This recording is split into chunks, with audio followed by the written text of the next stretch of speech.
ఈ కార్యక్రమం చాలా గర్వంగా చెప్పుకోవాల్సిన కార్యక్రమం మన బహుజనులందరూ కూడా.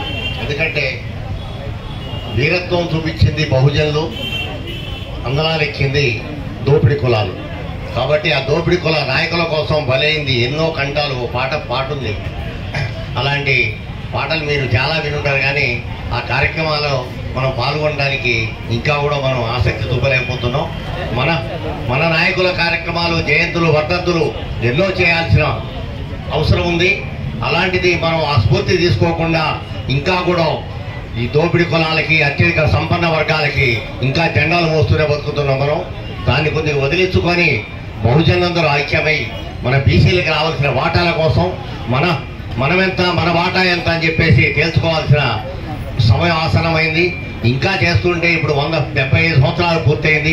100 సంవత్సరాల క్రితమే మనకి ప్రభుత్వం అనేది తెలియని రోజున ఇలాంటి చాకలైలమ్మ లాంటి, అలాగే బందగి లాంటి వాళ్ళు ప్రాణత్యాగాలు చేసి మనకి స్ఫూర్తినిచ్చారు. ఆ కార్యక్రమాలు మర్చిపోయి ఇంకా కూడా మనం బహుజనులందరం కూడా బడ్లై తిరుగుతున్నాం అని చెప్పి ఒక్కసారి తెలుసుకోవాల్సింది. ఈ మాట అన్నందుకు అందరూ క్షమించండి సభాముఖంగా. ఎందుకంటున్నానంటే మనం ఇంకా కూడా ఇంత ఎదిగినా మనకు కావాల్సిన ఆర్థిక స్తోమత, ఈ రోజున్న సోషల్ మీడియా ఇలాంటివన్నీ ఉన్నాయి. ఏమీ లేని రోజున అలాంటి చాకలేలమ్మ కట్టుగట్టి 100 మందితో ఉద్యమాన్ని నడిపించింది.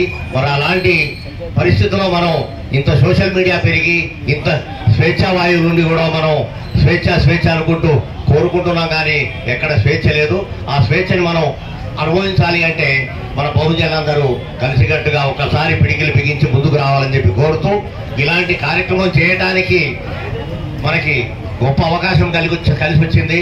మన గవర్నమెంట్లో గతంలో మన బీసీ వెల్ఫేర్ అధికారులుగా రెడ్లు, కమ్మలు, వెలమలు ఇలాంటి వాళ్ళే ఉండేవాళ్ళు, బ్రాహ్మణులు. వాళ్ళకి దీని స్ఫూర్తి ఉండకపోయేది. సరే, కేసీఆర్ గారు మనకేదో అందలాలు ఇచ్చినట్టుగా ప్రజాభవన్లో లేకపోతే మన గౌరవ భవన్లు ఇవ్వడం జరిగింది. అంటే మీరు ఇంకా మీ గౌరవ భవన్లో అక్కడే మగ్గుండండి, మేము చెప్పినప్పుడల్లా గొర్రెలు బరిలిస్తుంటాం, తీసుకోండి అని చెప్పేసి చెప్పింది. కానీ దాంట్లో కూడా మోసాలే జరిగినాయి.